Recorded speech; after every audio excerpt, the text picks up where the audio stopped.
Each week we take you inside Cal High sports with stories of athletes who are outstanding for a variety of reasons. Taylor Lambert joins us now with the story of a high school sport that is gaining popularity around the Bay Area. Marissa, this week inside Cal High sports, we take a left turn from traditional athletics and head out to a game with the Bellarmine Rugby team. The young men on the Bells squad are proving it doesn't matter what sport you play, just as long as you're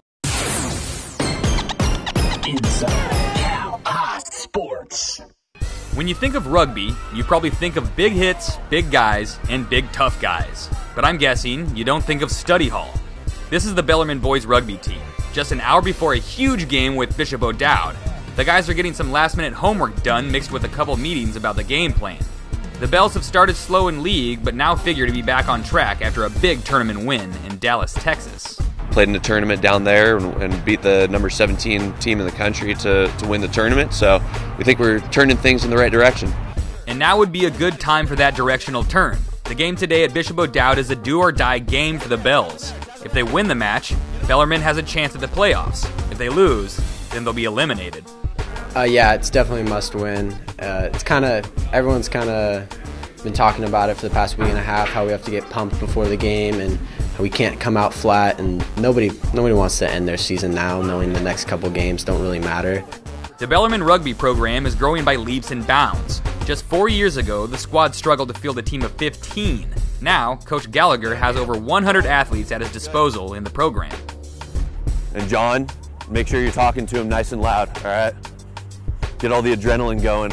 You know, the first couple of seasons, I'd get 7 or 8 new seniors.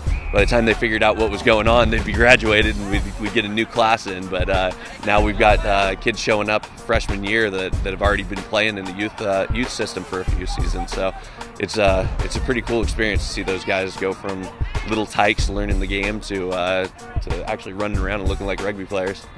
And now the little tykes are all grown up, ready to take the field, knowing the season is on the line for this game. You guys know the stakes for this game, okay?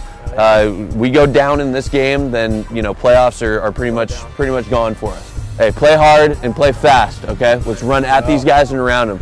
The game is a tight one, from beginning to end. Senior Jack O'Hara scores 2 tries on the evening. He's a big athletic player, but knows the real key to the game is all mental. If you are undisciplined, you make penalties, that just kills your team. It's all about kind of maintaining ball possession. And if you just do careless mistakes, it really hurts your team. You can have all the extra conditioning that you want, but if you don't have the top 3 inches going, you're not gonna pull the game out. And that kind of goes towards what we had at the beginning of the season when we were still learning to be mentally strong. And at the end of the evening, the Bells hold tight and earn the win, 14-7. At the finish of the regular season, Bellarmine and Bishop O'Dowd tied for 4th place in the North State, with the tiebreaker point differential being given to O'Dowd due to that 1 try they scored in this matchup. It's a game of inches, and Bellarmine is inching along, building a program and doing a heck of a job at it. So congrats to Bishop O'Dowd. I'm sure the Bells will be waiting for you next year. Many of these players will go on to play rugby in college, and yes, there are rugby scholarships in college. That's right, and to totally destroy the myth that football players go on to play rugby, Jack O'Hara there from the basketball team. Basketball players are tough too.